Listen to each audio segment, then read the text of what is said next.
मणिपुर पर लड़ाई 24 की अंगड़ाई। मोदी सरकार के खिलाफ लाया गया दूसरा अविश्वास प्रस्ताव गुरुवार को गिर गया। कांग्रेस की ओर से मणिपुर हिंसा पर यह प्रस्ताव लाया गया था। बहरहाल 3 दिन तक चली चर्चा का पीएम मोदी ने जवाब दिया और इससे पहले ही राहुल गांधी ने मोदी सरकार पर जोरदार हमला बोला था। लेकिन इसके बाद आखिर मणिपुर के संकट का हल खोजने को लेकर क्या हुआ? जवाब साफ है, कुछ नहीं। संसद में जो कुछ हुआ वो सिर्फ अपने अपने सियासी फायदे को लेकर नूरा कुश्ती थी। देखिए ये खास रिपोर्ट।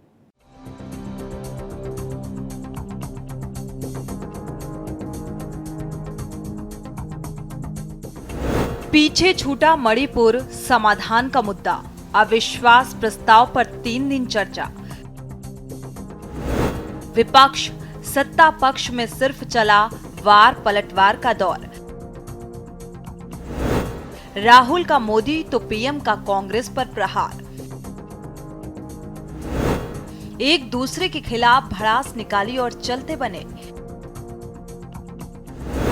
मणिपुर पर आरोप प्रत्यारोप के सिवा क्या हुआ? विपक्ष कुछ सुझाव देता, कुछ समाधान बताता। सत्ता पक्ष भी विपक्ष की सुनता, समाधान पर मंत्रणा होती। देश के संसदीय इतिहास में कभी विचारधारा के स्तर पर मतभेद होने के बाद भी दलों के बीच सकारात्मक रिश्ते हुआ करते थे, लेकिन ये परंपरा अब खत्म होते दिख रही है। आपको बता दें कि पहला अविश्वास प्रस्ताव 1963 को नेहरू सरकार के खिलाफ लाया गया था। प्रस्ताव लाने वाले थे प्रजा सोशलिस्ट पार्टी के आचार्य जेबी कृपलानी।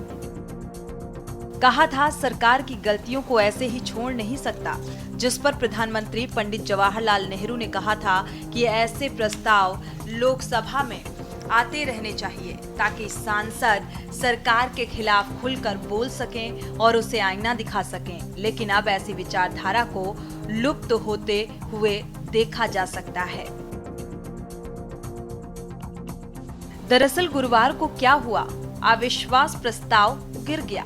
विपक्ष मणिपुर पर सार्थक चर्चा के उद्देश्य से लोकसभा में ये प्रस्ताव लाया था और लेकिन सार्थकता कहीं नजर नहीं आई। विपक्ष के सारे नेता बोल लिए, लेकिन प्रधानमंत्री जब इसका जवाब देने लगे तो विपक्ष वॉकआउट कर गया।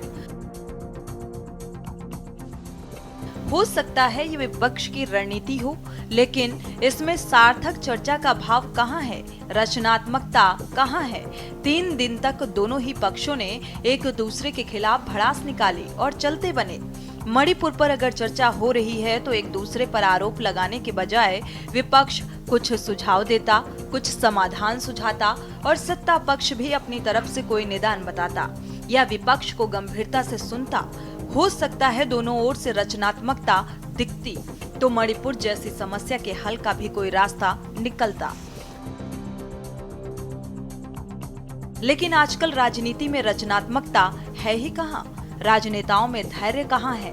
बोलते हैं तो लगता है नाराज हो रहे हैं, भाषण देते हैं तो लगता है बदला ले रहे हैं। सर, इन्होंने मणिपुर में हिंदुस्तान की हत्या की है। सिर्फ मणिपुर की नहीं, हिंदुस्तान की हत्या की है।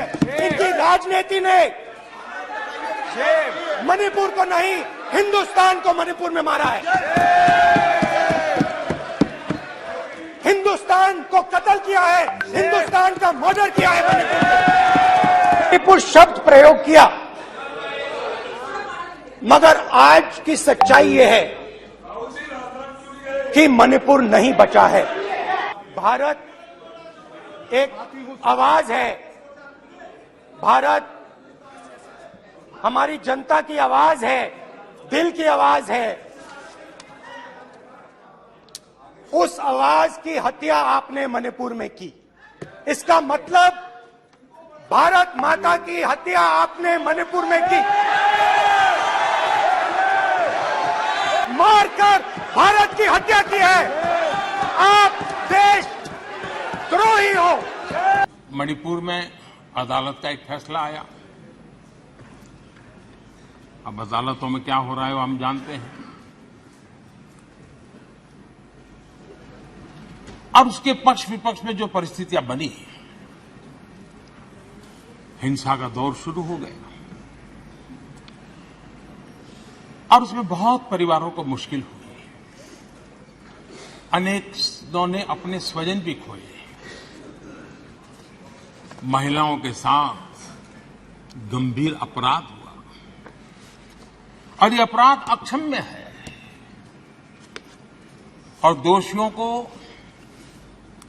कड़ी से कड़ी सजा दिलवाने के लिए केंद्र सरकार, राज्य सरकार मिलकर के भरपूर प्रयास कर रही है। और मैं देश के सभी नागरिकों को आश्वस्त करना चाहता हूं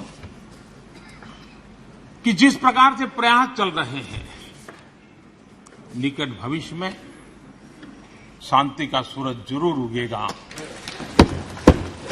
मणिपुर फिर एक बार नए आत्मविश्वास के साथ आगे बढ़ेगा। मैं मणिपुर के लोगों से भी आग्रहपूर्वक कहना चाहता हूं, वहां की माताओं, बहनों, बेटियों से कहना चाहता हूं, देश आपके साथ है। बता दें कि डेमोक्रेटिक प्रोग्रेसिव आजाद पार्टी के चीफ गुलाम नबी आजाद ने अविश्वास प्रस्ताव पर विपक्ष के लोकसभा से वॉकआउट को गलत ठहराया। उन्होंने कहा कि अगर वोटिंग से भागना ही था तो प्रस्ताव लाना ही नहीं चाहिए था। उन्होंने कहा कि विपक्षी दल इस प्रस्ताव के लिए एक साथ आए थे, लेकिन जब वोटिंग का वक्त आया तो वो बाहर चले गए। हर कोई जानता है कि सदन में बीजेपी का बहुमत है, लेकिन अगर उन्हें भागना ही है तो अविश्वास प्रस्ताव लाने का क्या मतलब है। उन्होंने सही काम नहीं किया। सुनकर मैंने भी अपने मोबाइल में पूछा, मुझे ऑफिस ने बताया, बड़ी मायूसी हुई, क्योंकि पिछले 2-4 महीनों से एक ही मुद्दे पर लोग इकट्ठे हो गए थे, सब पार्टीज, कि हम वोट ऑफ नो कॉन्फिडेंस करें। लेकिन जब वोट ऑफ नो कॉन्फिडेंस की बात आई और वोट डालने की बारी आई तो उस वक्त फिर छोड़ दिया उनको और फिर चले गए। तो उनको ठीक है, ये सबको मालूम है कि बीजेपी को मेजॉरिटी है लोकसभा में, अपनी ही मेजॉरिटी है, एनडीए की नहीं, बीजेपी की अपनी है, वो तो सबको मालूम था। तो अगर भागना ही था तो फिर वोट ऑफ नो कॉन्फिडेंस नहीं करना था, वोट ऑफ नो कॉन्फिडेंस करना था तो फिर वोट डालने थे। तो ये ठीक नहीं किया, उनको अपनी स्ट्रेंथ तो पता चलती कहां है। अब सवाल ये है कि अगर आप किसी गंभीर समस्या पर कोई समाधान निकालने की दिशा में आगे बढ़ना ही नहीं चाहते हैं, तो आखिर इस तरह की चर्चाओं का मतलब ही क्या है? क्यों संसद की कार्यवाही पर लाखों रुपए खर्च किए जा रहे हैं? क्यों देश और देश की जनता का कीमती समय बर्बाद किया जा रहा है? ये तो किसी किताब में कहीं लिखा ही नहीं है कि हर समस्या को सरकार ही सुलझाएगी और विपक्ष का काम केवल सरकार पर आरोप लगाना ही है। ठीक है, सरकार अगर गलत दिशा में जा रही है तो विपक्ष का काम है कि वो उसे सही रास्ता दिखाए। लेकिन इसका मतलब ये तो नहीं है कि विपक्ष की कोई सकारात्मकता भूमिका है ही नहीं। है, जरूर है।